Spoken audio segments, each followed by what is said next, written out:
Okay, Reddit Roadcam, we need to talk. I've tried out the subreddit for about a year now, and I've noticed something that really bugs me that I think needs to be addressed. Now, the Roadcam subreddit is really big on the idea of defensive driving, and that's a good thing. It's imperative that when you're operating a motor vehicle that we're not only alert and focused on the task, but we also must be able to identify potential incidents before they happen and be able to adjust in a reasonable manner so that we can do our best to prevent those incidents from becoming crashes or prevent those things from becoming incidents in the first place. But what really irks me is a significant segment of defensive driving advocates that go way beyond promoting a realistic level of defensive driving, to the point where what they're really promoting is fearful and timid driving, to the point where that driving mindset actually causes a road hazard in and of itself. I've seen defensive driving quarterbacks on Reddit actually lecture people and suggest that they should always remain stopped when the light turns green for at least a full 5 seconds to make sure nobody is running their red light. And even one Reddit roadcammer who says he doesn't even go when the light turns green until all traffic from both directions comes to a complete stop. Another defensive driving quarterback says he drives very slowly everywhere he goes, just in case, and that he tries to never drive past another vehicle driving in the same direction in the next lane, and was so proud of his defensive driving skills while criticizing a dash camera for moving past another driver in the next lane. And the list goes on of just the most extreme, unrealistic suggestions, excess catastrophizing, and criticisms from defensive driving quarterbacks on Roadcam. Defensive driving in theory is about eliminating risks. But in practice and in everyday life, it's really about reducing risks and managing them, because there is quite literally no such thing as 100% safe automobile travel, no matter how defensive and skilled you are. But being defensive and skilled does cut down on your risk by a lot, to the point where you may go decades without ever being involved in a crash. The point being, you can reduce your risk, but you can never eliminate it altogether, because anything imaginable can happen. This is why we need to be defensive. But if we take that defensive driving concept to the extreme, as so many Redditors are doing, we're actually increasing our risk, creating more traffic issues than we're trying to solve by being overly cautious and driving in an utterly fearful manner. This is why I hate it when people say, "You could never be too careful." This is why defensive driving is about managing risks. Sometimes it involves decreasing a risk to almost nothing, or trading one larger risk for a smaller one when a choice has to be made. For example, if a car pulls out in front of you close, you must hit the brakes to avoid hitting them. That car pulling out is at the moment your biggest risk. If you brake to avoid hitting that car, there's a smaller chance that you'll get rear-ended by a tailgater. You're trading one larger risk for a smaller one, the lesser of two evils, as you should do. Some people say, "I never trust anyone on the road." I've even said that myself, but then I got to thinking about that statement. While it is certainly true that you must not put much faith in other drivers to do the correct thing, there has to be some level of trust, or we would never even get into a car. Like here, for example. Cars are coming toward me on this 2-lane highway at a combined speed of 110 miles per hour. A head-on collision between two 55-mile-per-hour vehicles would be disastrous. I don't exactly trust these people to stay on their side of the road, but if I had zero trust, I would slow down to 20 and drive on the shoulder, or I just wouldn't leave the house at all. I think being alert to these drivers at all times and ready to react instantly is good enough right here, given the very low probability that one of these drivers will cross into my lane right at me. So there's some level of trust that will enable me to drive this road, but not so much trust that I can take my eyes off of the oncoming cars or let my guard down. So some of these roadcam Redditors that are criticizing dash cameras for not driving like timid 100-year-old grandmas are armchair quarterbacking in a micromanaging kind of way, where they really split hairs over what the camera should have done instead. "You should have braked a 1/10 of a second sooner and that crash would have been avoided." Or some other ridiculous nonsense that involves splitting hairs. Now granted, there are a lot of videos posted to Roadcam and YouTube where the camera very clearly could have driven more defensively to avoid whatever crash or close call he or she had. I'm not talking about those. I'm talking about the videos where the incident looks legit unavoidable or reasonably unavoidable, and the Redditors that come in hot and heavy and criticize the camera for not doing more and splitting hairs about it, and telling them they need to drive with a sky is falling, fear-mongering mindset. I knew of someone who would come to a complete stop at every single green light just in case someone would come along and run their red light. The amount of chaos and close calls she caused by doing this was astounding. I also know of someone who drives 20 under the limit just in case. The amount of road rage and close calls he's caused is also astounding, but he still does it. Slower is not always safer.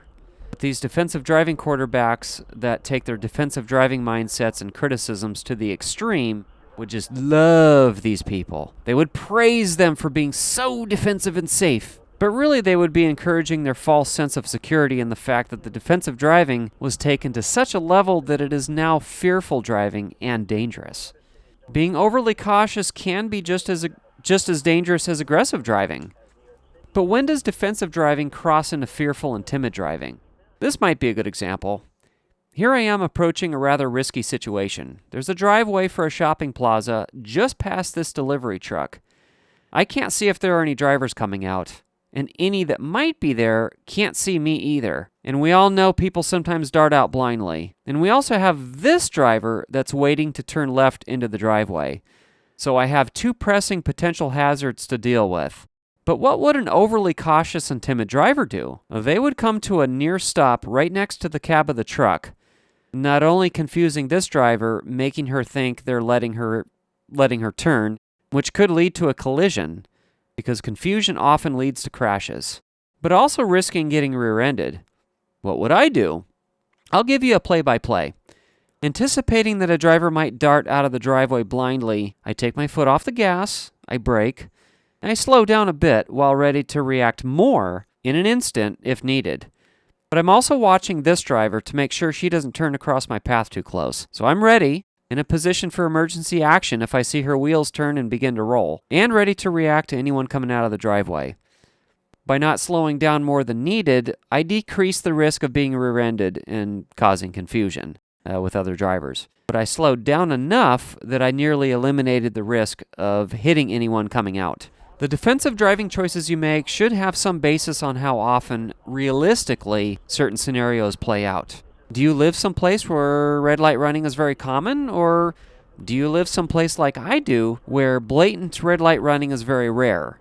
Still be vigilant either way, and don't race off at green light, and definitely always look both ways before you go. But if you live where red light running is common, then it's not a bad idea to wait a second or two before you go, while continuing to look both ways. Personally, I'm watching cross traffic before my light even goes green, so that I'm not hesitating too long when my light does go green, because I can already usually tell if someone is going to run their light. I'm certainly not going to be a paranoid ninny and wait 5 seconds or more for everyone to stop when I see them all slowing down and the astronomically low probability that one of them is going to suddenly accelerate into me. Yet, there are people on Reddit that think the camera can completely eliminate every single driving-related danger, or else the camera's not being a defensive driver, and shame on the camera. You could have done more. Coulda, shoulda, woulda.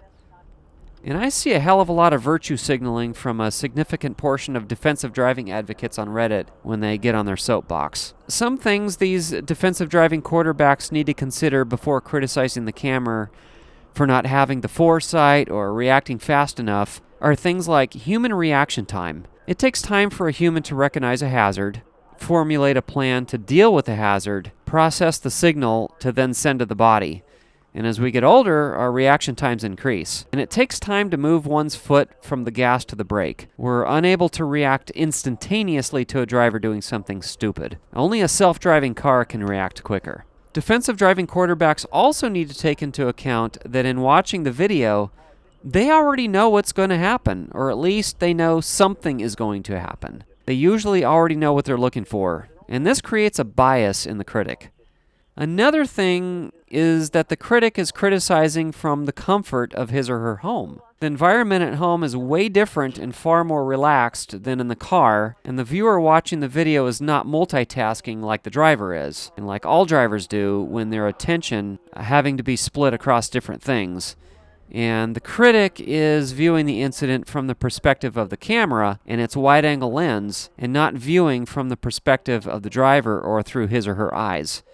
There may be a pillar blocking the driver's view that isn't blocking the camera's view. The critic is also watching the video on a screen that fits mostly within his or her central vision, whereas the driver is seeing the scene that extends further and all the way into his or her peripheral vision, which isn't as acute. Furthermore, the critic simply wasn't there when the incident happened. The video often does not tell the whole story. There are often other circumstances that weren't taken into account that couldn't be known from the video when the keyboard warrior decided to voice his or her opinion as a Monday morning quarterback. And remember how I said the driver's attention was split? Part of being situationally aware is constantly checking your mirrors, scanning the road ahead, looking at your instrument cluster, watching what everyone around you is doing, and you're often keeping track of multiple hazards at once. The more focus and attention you give to one thing, the less you can focus on other things. So we move our gaze around from one thing to another and back. Only our central vision is acute. And our brain only has so much processing power to devote to more than one thing at the exact same time. It's simply how the human brain and eyes work, and there's no way around that. But when you're watching a video online, you're not doing all that work or missing much that the driver may have missed. When it comes to driving safely, defensive driving is not the only important thing. Driving predictably is the other. If you're paranoid and you're braking constantly for every little move someone might make, not only are you pissing people off behind you or risking getting rear-ended, you're desensitizing everyone behind you to your constant brake lights. After a while, the drivers behind you are going to tune out your brake lights. And if you do need to make a panic stop, you're at a greater risk of being rear-ended because you cried wolf one too many times. This is why I do not touch my brakes unless there's a real need for it. Plus, I save a lot of money on brake jobs. I'm going on 10 years on my brakes since the last brake job, and I get them inspected regularly. Anyway, you want to be predictable as well. And as I said earlier, confusion and uncertainty are notorious for leading to crashes. You just have to find that safe balance between being defensive and being predictable, which I suppose being predictable could be a subset of defensive driving. Nonetheless, you defensive driving quarterbacks that are prone to giving unrealistic and excessively paranoid driving advice and nitpicky undue criticism, I urge you to think about what I've said and perhaps reassess your own driving and realize that maybe you're not the truly defensive driver you think you are, and that you really don't know it all. Nobody is perfect. Even the best defensive driver in the world cannot avoid every possible crash that may happen. Driving like a 100-year-old timid granny is counterproductive to your defensive driving mindset. Be realistic and be smart about true defensive driving. Well, if you enjoyed this video, be sure to hit that subscribe button. And be sure to stay tuned for more exciting content.